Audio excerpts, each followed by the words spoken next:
మహిళా సాధికారత సాధించాలంటే రాజకీయాల్లోకి రావాలని లేదని తమ రంగాల్లో రాణిస్తే చాలని ఎంపీ కవిత అన్నారు. మహిళా పార్లమెంటేరియన్ల సదస్సులో కవిత పాల్గొన్నారు.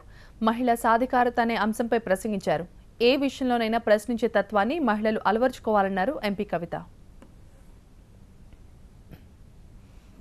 జనరల్ గా మన ఇళ్లలో ఏం జరుగుతుందంటే మన నాన్నలు చెప్తా ఉంటారు, మా భార్య మహారాణి, మా ఇంటికే మహారాణి అని చెప్తారు. ఇంటికే మహారాణి అని చెప్పినామా లాస్ట్కి వంటింటికి మహారాణి అవుతుంది.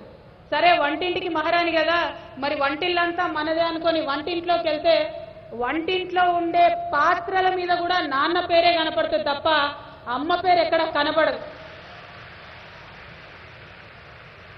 ఏనాడైతే అది కొద్దో గొప్ప మారుతుందో తప్పకుండా మహిళా సాధికారతకి మనం బాటలు వేసిన వాళ్ళం అవుతామని చెప్పి నేను విశ్వసిస్తూ మరి అన్ని మార్పులకు ఇది ఒక మంచి వేదిక అవ్వాలని అమరావతికి వచ్చి నాకు మాట్లాడే అవకాశాన్ని ఇచ్చినటువంటి గౌరవ పెద్దలందరికీ కూడా మరొక్కసారి పేరున కృతజ్ఞతలు తెలియజేసుకుంటూ సెలవు తీసుకుంటున్నాను.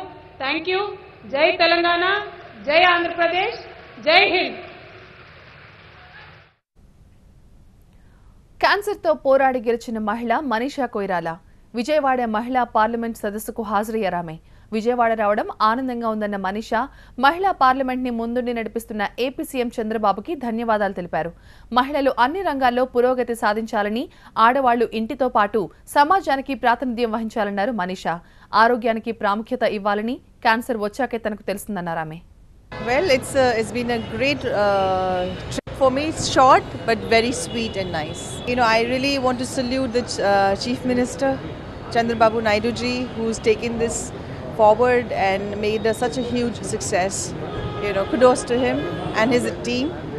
It's wonderful to have, you know, women's parliament like this hosted. Well, we really need to promote women in our society, in our lives, in every way, because without women, you know, we can't really progress, can we? Women have the capacity to be looking after their families as well as going and contributing in society and to the nation as well. So I feel it's time now. Women should come forward, not only in their homes they should maintain, they should come out and work and contribute outside as well. All I have to say is that cancer has taught me that we need to really look after our health. We have to prioritize ourselves and our health first.